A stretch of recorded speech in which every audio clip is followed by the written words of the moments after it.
Asher Novak stared at the glass slide under his microscope, eyes burning from too many hours in the lab.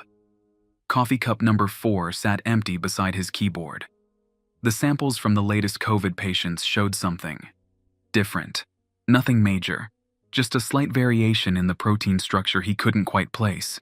Probably nothing. Hopefully nothing. You gonna live in this lab now?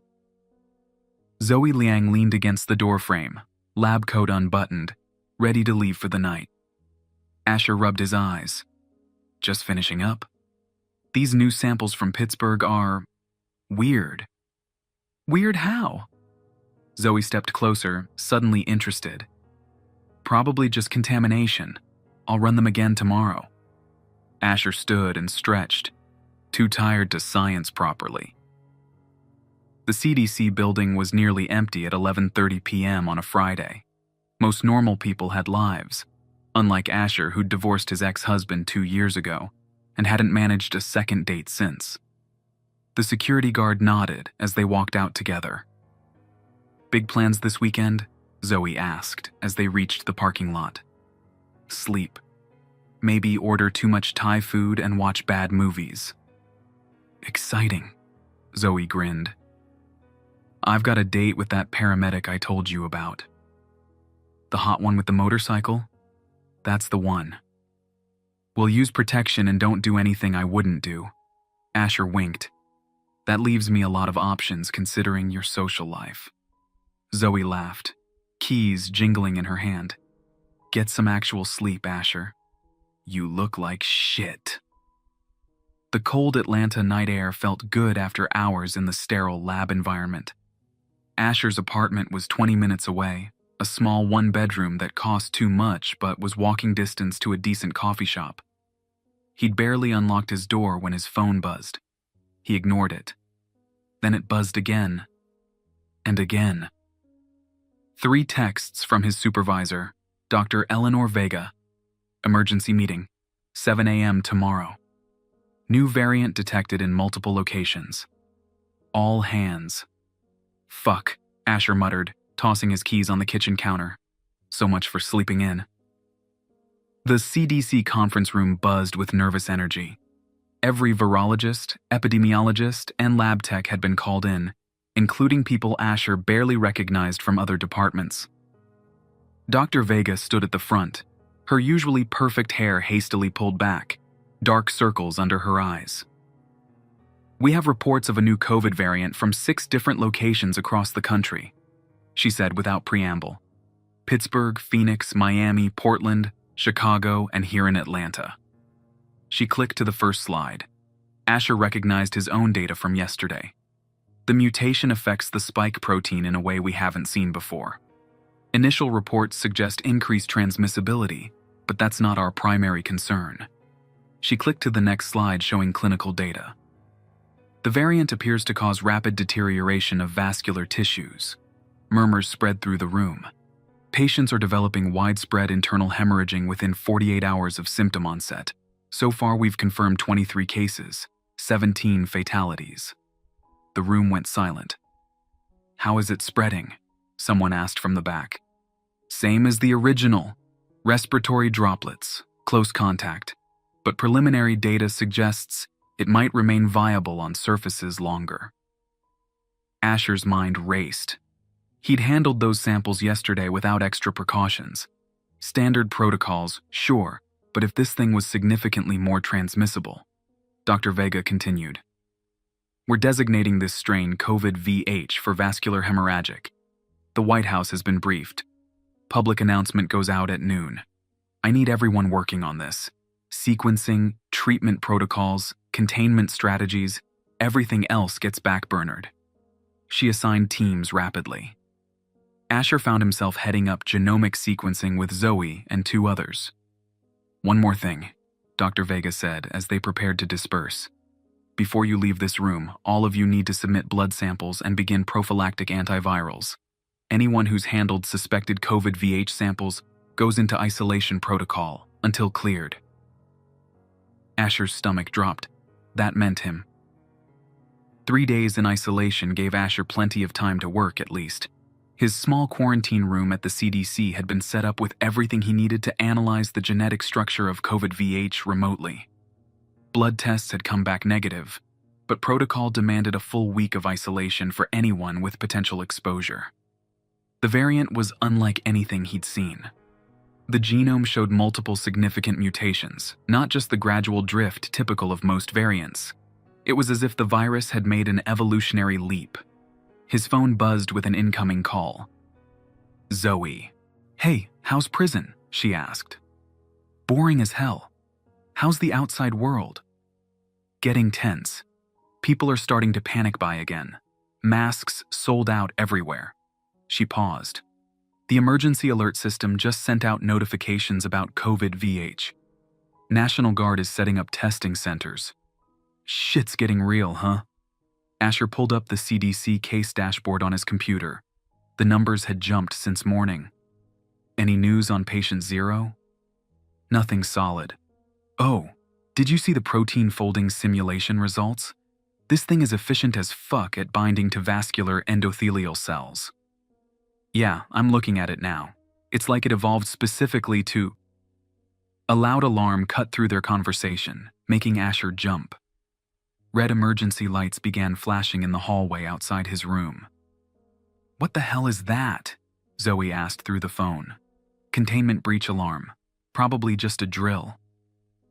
But the CDC didn't do unannounced drills. A voice came over the intercom.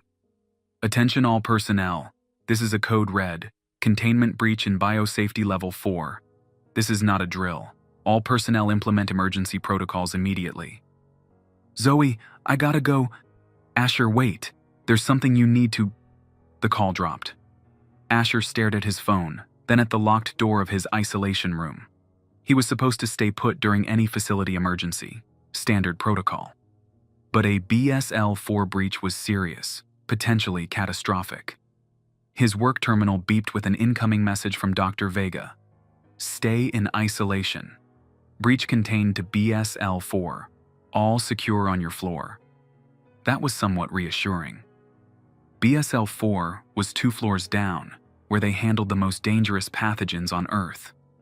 COVID samples, even new variants, were processed in BSL-3 labs. Whatever got loose wasn't COVID-VH. Probably. Asher tried calling Zoe back, but the call wouldn't connect. Network congestion or security lockdown, most likely. He refreshed the case dashboard instead. The numbers had updated again, showing a 43% jump in confirmed cases nationwide in just 6 hours. His isolation room TV automatically switched on with an emergency broadcast signal.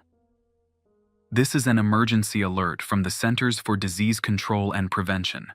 A new, highly dangerous variant of COVID-19 has been detected in multiple locations across the United States. Designated COVID-VH, this variant causes severe vascular damage and internal bleeding. Symptoms include fever, cough, sudden bruising, bloody nose, and bloodshot eyes. If you experience these symptoms, do not go to a hospital or doctor's office. Stay in your home. Avoid all unnecessary contact with others. More information will follow as it becomes available." Asher felt a chill run through him. Public health authorities didn't issue alerts like this unless things were very, very bad. His phone buzzed with the same alert message. Something wasn't adding up. The case numbers were alarming, but not enough to justify this level of response this quickly. Either the CDC knew something they weren't sharing publicly yet, or... His isolation room door clicked, unlocking automatically. That shouldn't happen during a containment breach. Emergency protocols should keep isolation active. Asher approached the door cautiously. The hallway beyond was empty, red lights still flashing silently. He should stay put. That was protocol. But protocols also said the door should remain locked. "Hello?" he called out. No response. His phone buzzed again. A text from an unknown number. "Get out now. VH not what they're saying. Check server 15 Delta. Find Liang." Find Zoe? What the hell was going on? Against his better judgment, Asher stepped into the hallway. The usual security guards were absent from their station. The building felt eerily empty despite the emergency. The network operations center was one floor up. He could access the servers from there. If this was some kind of sick joke, he'd be breaking protocol for nothing. If not. The stairwell door had a keycard reader glowing red. Asher swiped his ID. To his surprise, it turned green. During a lockdown, his clearance shouldn't work for anything except his assigned areas. Something was very wrong. The stairwell was dark, emergency lighting casting everything in a dim red glow. Asher climbed to the next floor, hearing nothing but his own breathing and footsteps. The door to the network center was ajar, which was another security violation. Inside, rows of servers hummed in climate-controlled darkness. Asher found Terminal 15 Delta and logged in using his credentials. Again, they worked when they shouldn't. The screen displayed a directory of files. One was labeled COVID VH Actual with today's date. Asher opened it. What he saw made his blood run cold. Genetic sequencing data showed COVID VH wasn't a natural mutation at all. The modifications to the spike protein had deliberate patterns, impossible through random mutation. Someone had engineered this thing. And worse, the CDC had known for weeks. Email chains showed discussions of unusual cases dating back nearly a month, long before the official discovery. Another file contained containment protocols drafted 2 weeks ago. They'd been preparing for this while keeping everyone, even most CDC staff, in the dark. Asher downloaded everything to his phone, hands shaking. He needed to find Zoe. The text said to find her, but where? She should be in the main lab, but with a facility lockdown, who knew? He tried calling her again. Still nothing. A file named Patient Zero caught his eye. He clicked it open. The document contained a detailed case history of a researcher at a private lab contracted by the Department of Defense. The researcher had been working with modified coronavirus samples when exposure occurred. Initial symptoms appeared within hours, far faster than any natural COVID variant. The researcher died within 36 hours from catastrophic internal bleeding. The lab's name, Liang Biotech, Zoe's family company, where her parents still worked. Asher's phone buzzed again. Another emergency alert. This is an updated emergency alert from the Centers for Disease Control and Prevention. COVID VH spread has accelerated beyond containment capabilities. Military and National Guard units are establishing quarantine zones in affected cities. Remain in your homes. Anyone attempting to leave quarantine zones will be subject to detainment. This is not a test. The message continued with a list of cities under quarantine. Atlanta was on the list.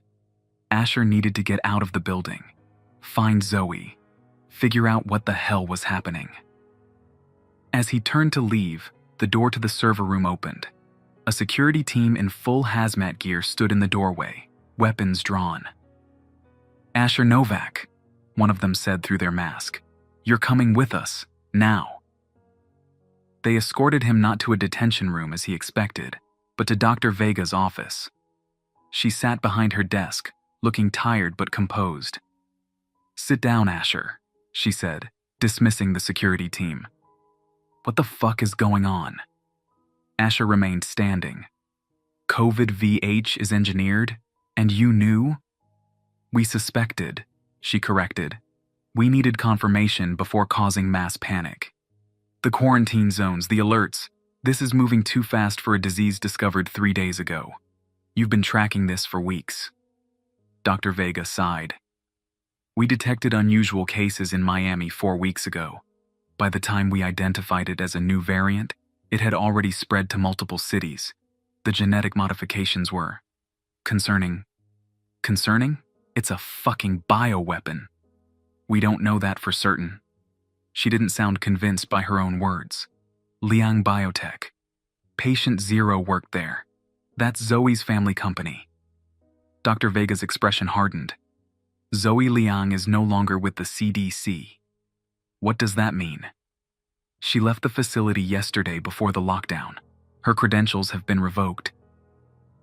Something wasn't right. Zoe wouldn't just leave during the biggest public health crisis of their careers, and that text told him to find her. "I need to use the bathroom," Asher said. Dr. Vega gestured to a door in her office. "Be quick." Inside the small bathroom, Asher checked his phone again. The text from the unknown number had a tiny detail he'd missed, an emoji flag at the end. The coffee shop near his apartment. Was Zoe there?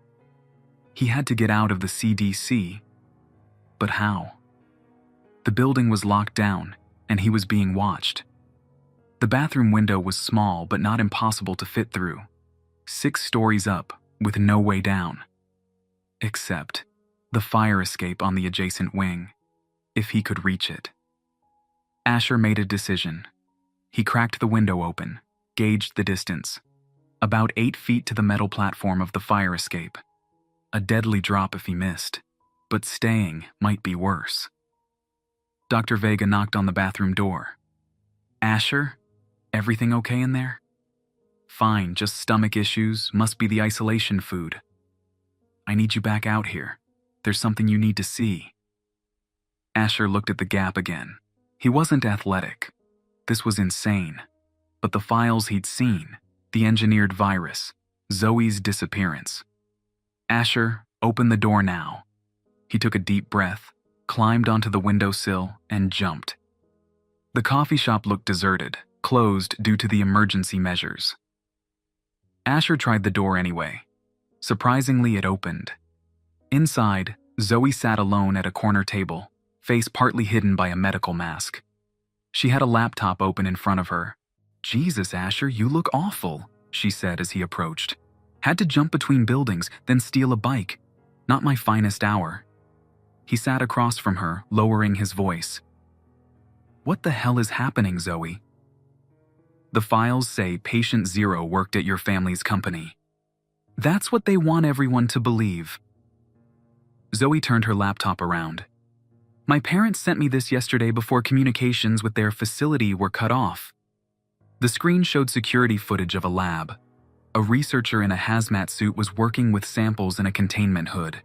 Everything seemed normal until the researcher deliberately removed a vial and exposed it to the air. "That's Marcus Reeves, Department of Defense liaison to my parents' lab," Zoe explained. "He released the virus intentionally, then injected himself with what my parents think was a vaccine prototype. Why would he do that? My parents' lab was working on viral delivery mechanisms for gene therapy. The DoD was funding it for reasons they never fully explained. When my parents saw what was happening with COVID-VH, they checked their samples. Something was missing, a viral vector they'd modified for targeting specific cell types." "Vascular endothelial cells," Asher whispered, the pieces falling into place. "Exactly. Someone weaponized their research, made it target blood vessels instead of cancer cells." "But why? Who benefits from this?" Zoe shook her head. "I don't know, but the CDC response has been off. They're implementing containment protocols that were drafted before the virus was supposedly discovered." "I saw those files." Asher ran a hand through his hair. "Vega knows more than she's saying. The military has taken over response efforts in all quarantine zones," Zoe said, pointing to news updates on her laptop. "And look at this." She played a video from social media, a residential street in Chicago, people being loaded into military vehicles. Some were clearly sick, with visible bruising and bloody noses. Others appeared healthy but were taken anyway. "They're separating people," Asher said. "But on what criteria? Not just symptoms." Zoe pulled up another document. "My parents sent this too. It's a partial genome of the vector they were working on. Look familiar?" Asher studied it. "It's similar to the COVID-VH sequence, but not identical. Because it was modified. But here's the key. This version was designed to target cells with specific genetic markers." "It's selective? Based on what?" "That's what we need to figure out." Zoe closed her laptop. "My parents are trapped in their facility. Communications are being monitored. I need your help, Asher." Before he could respond, both their phones buzzed simultaneously with another emergency alert. Emergency alert update. COVID-VH containment protocols have failed. Mass casualties reported in all quarantine zones. Military implementing Phase 2 response. All citizens must report to designated evacuation centers immediately. Resistance will be met with force. This is not a test. Asher and Zoe looked at each other in horror. Phase 2? Asher whispered. What the hell is Phase 2? Through the coffee shop window, they saw military vehicles rolling down the street, soldiers in hazmat suits directing people out of buildings. We need to get out of the city, Zoe said, packing her laptop. Now. Where? My parents have a research cabin in the mountains, off-grid. We can continue our work there, figure out what's really happening. Asher looked again at the soldiers going door to door. They weren't medical personnel. They were armed for combat. Okay, he said. Let's go.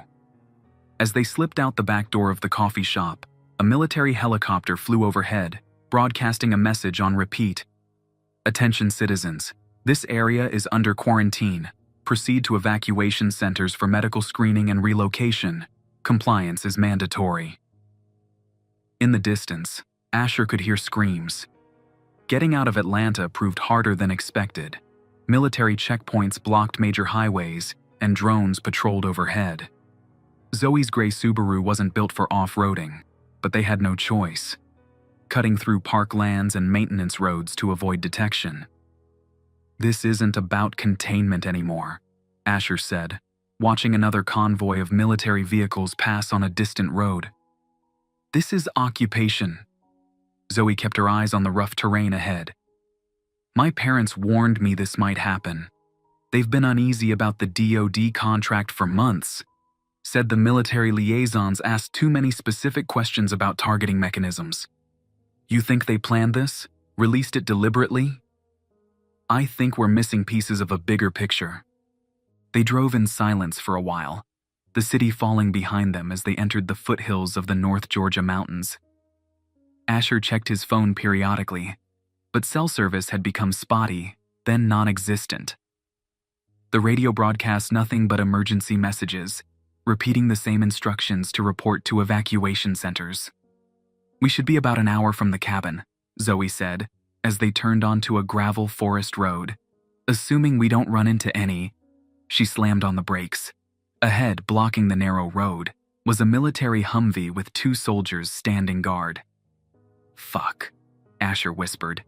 Can we go around? Not in this car, too steep. Turn around before they spot us. Zoe began a careful 3-point turn on the narrow road. They'd nearly completed it when one of the soldiers shouted and raised his weapon. Go! Asher yelled.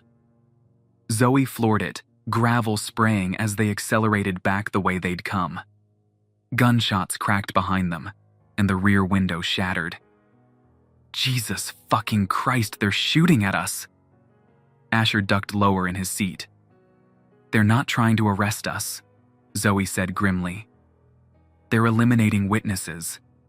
They sped down the forest road until they reached an unmarked dirt trail barely wide enough for the car. This might connect to the service road near my parents' cabin, Zoe said, turning onto it. Hold on. The Subaru bounced violently as they navigated the rough trail. Behind them, they heard the distant rumble of the Humvee in pursuit. They're following us, Asher said, checking the side mirror. Almost there, Zoe muttered. Almost there. The trail suddenly opened onto a wider gravel road. Zoe turned sharply, tires sliding on loose stone. The cabin's 2 miles up this road. We'll never make it before they catch up. Asher spotted a dense thicket of trees and undergrowth beside the road. There, we can hide the car and continue on foot. Zoe nodded, steering off the road and into the brush as far as the car would go. They grabbed their backpacks and Zoe's laptop and plunged into the forest, moving perpendicular to the road. The sound of the Humvee grew louder, then stopped. Voices called out, too distant to make out words. This way, Zoe whispered, guiding them up a steep, rocky slope. They climbed in silence for nearly 40 minutes, using trees and rocks for cover whenever possible. Eventually, they crested a ridge and saw a small cabin nestled among pine trees on the opposite slope. "There it is," Zoe said. "My parents' research retreat. Off-grid, solar power, satellite internet. They come here to work without distractions. Or to hide from a global pandemic," Asher muttered. They approached cautiously, watching for any signs of military presence. The cabin appeared undisturbed, windows dark. "My parents have a security system," Zoe explained as they reached the front door. She pulled out her phone, opened an app, and tapped in a code. The door unlocked with a soft click. Inside, the cabin was sparse but comfortable. A main room with a kitchenette and sitting area, a small bedroom visible through an open door, and another door that presumably led to a bathroom. The far wall was dominated by a large desk with multiple monitors and scientific equipment. "My parents' mobile lab," Zoe said, gesturing to the equipment. "Not as good as their main facility, but it'll do." Asher closed the blinds while Zoe booted up the computer systems. "Do you think they know about this place? The military? Maybe. My parents purchased it through a shell corporation, but nothing's truly hidden these days." "What now?" Zoe connected her laptop to one of the larger monitors. "We analyze what we know, figure out what COVID-VH really is, why it's being weaponized, and who benefits." Asher nodded, setting his backpack on the kitchen counter. "I saved copies of everything I found at the CDC." He pulled out his phone, including the full genome sequence. For the next several hours, they worked in focused silence, Asher analyzing the genetic structure of COVID-VH, while Zoe combed through her parents' research and the files they'd gathered. Outside, day faded to twilight, then full dark. "This doesn't make sense," Asher muttered, staring at the genome map he'd constructed. "The targeting mechanism is incredibly specific. It's not just attacking vascular tissue, it's attacking specific genetic markers within those tissues." "What kind of markers?" "That's just it. They're not random, but they don't follow any pattern I recognize. Not blood type, not racial genetic markers, nothing obvious." Zoe joined him at his screen. "Let me see." They studied the data together, comparing it with the partial genome Zoe's parents had sent. "Wait," Zoe said suddenly. "These sequences, they look familiar." She pulled up another file from her parents' database. "Here. This was part of a genetic therapy study they conducted 3 years ago." Asher leaned closer. "What kind of therapy?" "They were mapping genetic markers associated with certain neurological conditions. The DoD was interested in potential applications for treating PTSD in veterans." "Why would a bioweapon target people with neurological conditions?" Zoe shook her head. "Not just any conditions. Look at the specific markers being targeted." Asher studied the highlighted sequences. Slowly, a terrible understanding dawned on him. These are markers associated with independent thinking, resistance to authority, tendency toward questioning rather than accepting. "Exactly," Zoe said quietly. "The virus doesn't kill randomly. It targets people genetically predisposed to resist." "A compliance virus," Asher whispered. "Those who question die. Those who obey survive." The implications were staggering. Not just population control, but selective culling of those most likely to fight back against whatever came next. "The evacuation centers," Asher said. "They're not treating people, they're screening them, identifying who has these markers, and separating them," Zoe added. "The social media videos we saw, they were taking healthy people too. People who might be carriers but aren't showing symptoms. We need to warn people." Asher ran a hand through his hair. "But how?" "Communications are monitored. Internet is restricted in quarantine zones." Zoe's eyes lit up. "The satellite uplink. My parents installed it for remote research, but it can broadcast too. we could hijack the emergency broadcast system. Is that even possible? With the right access codes, yes. And my parents' system has a direct link to the CDC's broadcast protocols for emergency situations. She smiled grimly. Benefits of being government contractors. We tell everyone the truth, Asher said, about the virus, the genetic targeting, all of it. It's risky. Once we broadcast, they'll track the signal. We don't have a choice. People deserve to know they're being exterminated based on their genetic predisposition to question authority. Zoe nodded and began setting up the broadcast system. We'll need something compelling. Data, evidence, a clear message people can understand quickly. Asher gathered their findings, organizing them into a simple presentation. We should record it, in case something happens to us before we finish the broadcast. They spent the next hour preparing their message, recording video explanations of the evidence they'd gathered. Outside, the night grew darker, a storm rolling in from the west. Almost ready, Zoe said, finalizing the broadcast package. Once I initiate, it'll override emergency channels for about 10 minutes before they can shut it down. Make it count. Asher nodded, adrenaline making his hands shake slightly. This is really happening, isn't it? A targeted extinction event disguised as a pandemic. Looks that way. Zoe squeezed his shoulder. Scared? Fucking terrified. Good. Means you're paying attention. She smiled tightly. Ready? Before Asher could answer, headlights swept across the cabin windows, vehicles approaching. They found us, Asher hissed, moving to peek through the blinds. 3 military Humvees had stopped at the base of the slope, maybe 200 yards away. Soldiers poured out, donning what looked like night vision gear. How long until the broadcast is ready? Asher asked. 2 minutes to finish compiling, then we go live. They'll be here before then.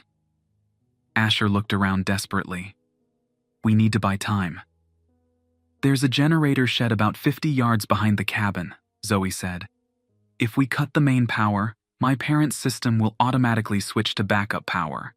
But it might look like we're in the dark. Might confuse them, at least briefly. Asher moved toward the rear door. I'll do it. Be careful. Asher slipped out the back door into the cold night air. Rain had begun to fall, a light drizzle that helped mask his movements. He crept toward the small shed Zoe had indicated, keeping low. The generator shed was locked with a simple padlock. Asher looked around, found a rock, and smashed the lock after several attempts. Inside, he found the main breaker panel for the cabin's electrical system. He flipped the master switch. Through the trees, he could see flashlight beams as soldiers began moving up the slope toward the cabin. The lights inside had gone out, but he knew the critical systems would be running on backup power now. Asher started back toward the cabin, moving carefully through the wet undergrowth. He was halfway there when a brilliant light suddenly illuminated the entire area. A spotlight from one of the vehicles below. Attention in the cabin, a voice boomed through a loudspeaker. We have you surrounded. Exit with your hands up. Asher froze, then continued moving, staying in the deepest shadows. He reached the back door and slipped inside. Zoe was still at the computer, working in the dim glow of a battery-powered monitor. 30 seconds, she whispered. Outside, more vehicles had arrived. The amplified voice came again. This is your final warning. Come out now or we will use force. Almost there, Zoe muttered, fingers flying over the keyboard. 10 seconds. 5. Broadcast initiated. The monitor displayed a confirmation message. Their evidence, their warning, was now broadcasting on every emergency channel across the region, possibly the country. We did it, Asher breathed. The front door exploded inward, wood splintering as soldiers burst through. Asher grabbed Zoe, pulling her down behind the desk as gunfire erupted. Stop! A commanding voice shouted, and the gunfire ceased. We need them alive! Asher peeked around the desk edge. A figure in a hazmat suit stepped through the shattered doorway. Dr. Eleanor Vega. Asher, Zoe, she called out. Come out, we just want to talk. Bullshit, Asher called back. You're part of this. You knew about the targeting all along. It's more complicated than you think. We know exactly what's happening, Zoe shouted. The virus targets people genetically predisposed to resist authority. It's selective extermination. Vega sighed, audible even through her mask. Yes, that's the mechanism, but you don't understand the why. Enlighten us, Asher said bitterly. The world was already ending, Vega said, taking another step into the cabin. Climate collapse, resource wars, societal breakdown, all inevitable within the next decade. Models predicted 5 billion dead from starvation and conflict alone. So you decided to kill people first? How noble. We decided to be selective rather than random, to preserve those who can follow instructions, work together, rebuild society under guidance, and eliminate those who might question that guidance, Zoe spat. Free thinking is a luxury for stable times, Vega replied. Survival requires compliance. More soldiers entered the cabin, surrounding the desk where Asher and Zoe hid. It's too late anyway, Asher said. We've broadcast everything. People know the truth now. Vega laughed, a hollow sound through her mask filter. And they'll dismiss it as conspiracy theory. Those genetically predisposed to question might believe you, but they're exactly the ones the virus will eliminate. You're a monster, Zoe whispered. I'm a pragmatist. Now come out, both of you. Your genetic profiles show high resistance markers, but you're also brilliant scientists. We'd prefer to keep you in the program, working on the next phase. Next phase? Asher echoed. COVID-VH is just the beginning, the first filter. What comes after will build a better, more sustainable world. Vega extended a gloved hand. Join us. Help shape that world. Asher looked at Zoe. A silent understanding passed between them. No, Asher said simply. Zoe pressed a key on her laptop. The lights in the cabin flickered, then went out completely. In the sudden darkness, chaos erupted. Soldiers shouted, flashlight beams swept wildly. Asher grabbed Zoe's hand, and they crawled rapidly toward the bedroom door. Find them! Vega shouted. They can't be allowed to continue interfering. Asher and Zoe slipped into the bedroom, closing and locking the door behind them. Zoe moved immediately to the far wall, pushing aside a bookshelf to reveal a small hatch. Emergency exit, she explained, leads to a tunnel my parents built. Your parents were seriously paranoid. Looking pretty justified right now. They heard the bedroom door being kicked. It wouldn't hold long. The hatch opened to a narrow passage sloping downward into darkness. Zoe pulled a flashlight from her pocket and handed it to Asher. Goes all the way down the mountain, exits near a service road. Then what? They'll hunt us everywhere. Zoe pulled a small vial from her pocket. My parents' research included this, an experimental treatment that temporarily masks the genetic markers COVID-VH targets. Will it work? Maybe. Long enough to get somewhere safe. Find others like us. Continue fighting. The bedroom door cracked, wood splintering. Go! Zoe pushed Asher toward the tunnel entrance. He climbed in, then helped pull her through. They sealed the hatch just as the bedroom door gave way. The tunnel was cramped and smelled of damp earth. They crawled rapidly, putting distance between themselves and their pursuers.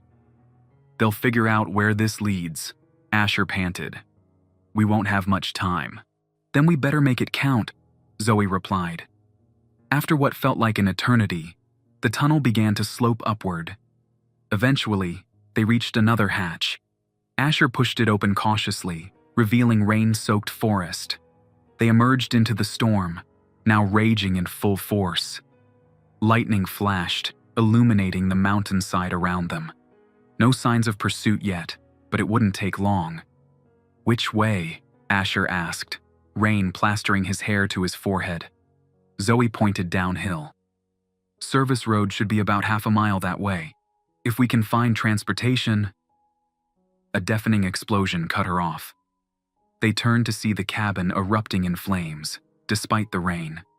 The military was destroying the evidence. "They'll come looking for bodies," Asher said. "We need to move." They struggled downhill through mud and undergrowth, the storm providing cover for their escape. After 20 minutes of difficult descent, they reached the service road Zoe had mentioned. "Now what?" Asher asked, looking up and down the empty road. Zoe pulled out her phone. "No signal, as expected. But my parents have a final backup plan." She opened an app that displayed a simple map with a blinking dot about 2 miles away. "Emergency cache. Vehicle, supplies, new identities." Your parents really did think of everything. They've been expecting something like this for years. Zoe pocketed her phone. They just didn't know exactly what form it would take. They set off down the road, staying just inside the tree line for cover. Rain continued to pour, washing away their tracks. "If we survive this," Asher said after a while, "what's the plan?" "Find others with resistance markers who haven't been infected yet. Distribute the masking agent. Build a network. And then?" Zoe's expression hardened in the dim light. "Then we take down the people who decided some humans are expendable based on their genetic tendency to ask questions." In the distance, they heard helicopters approaching. The search was intensifying. "We should get off the road," Asher suggested. They ducked deeper into the forest, moving parallel to the road but hidden from aerial spotlights. The cache location wasn't far now. "Do you think others figured it out?" Asher asked.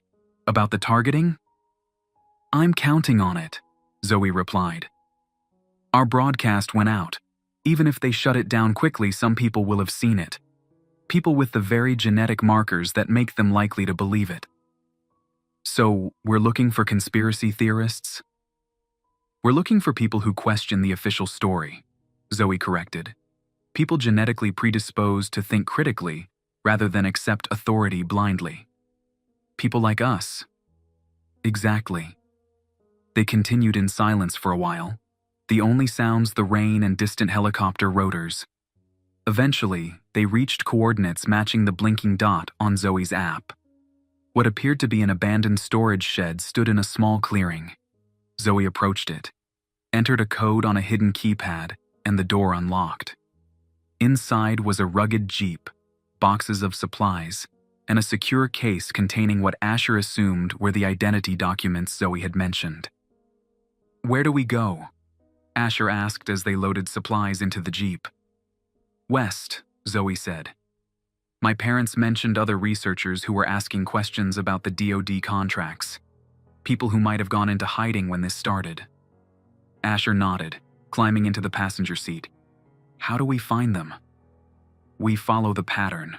Look for messages coded in scientific publications, equipment purchases, unusual movements." She started the engine.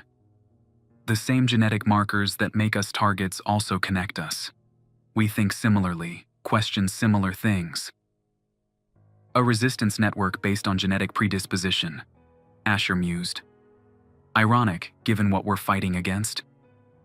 Zoe guided the Jeep out of the shed and onto a narrow trail leading away from the service road. "The difference is, we're not killing people who think differently. We're trying to save them." Above them, a helicopter passed, its searchlight sweeping the forest. But the dense canopy and continuing rain provided cover. "We're really doing this," Asher said, the reality of their situation finally sinking in fully. "Becoming fugitives, fighting against a global conspiracy to selectively exterminate questioners." "Got something better to do?" Zoe asked with a grim smile. "Not anymore." As they drove deeper into the wilderness, Asher's phone suddenly buzzed. An emergency alert. "Emergency update. Unauthorized broadcast containing false information about COVID-VH has been identified as terrorist propaganda. Disregard all claims about genetic targeting or government involvement. COVID-VH remains a natural mutation requiring standard pandemic protocols. Report anyone discussing alternative theories to authorities immediately. Compliance ensures community safety. Asher showed the message to Zoe. And so it begins. No, she corrected. Now it continues. This has been happening for longer than we know. We're just finally aware of it. They drove on through the storm. Two scientists with genetic predispositions toward questioning, now the very targets of the virus they had helped identify. Behind them, the mountains burned despite the rain, a vivid reminder of what awaited them if caught. Ahead lay only uncertainty, and perhaps others like them, hiding, waiting, planning resistance against those who had decided certain minds were too dangerous to allow. The Jeep's headlights cut through the rain and darkness, illuminating just enough road ahead to continue moving forward. For now, that would have to be enough.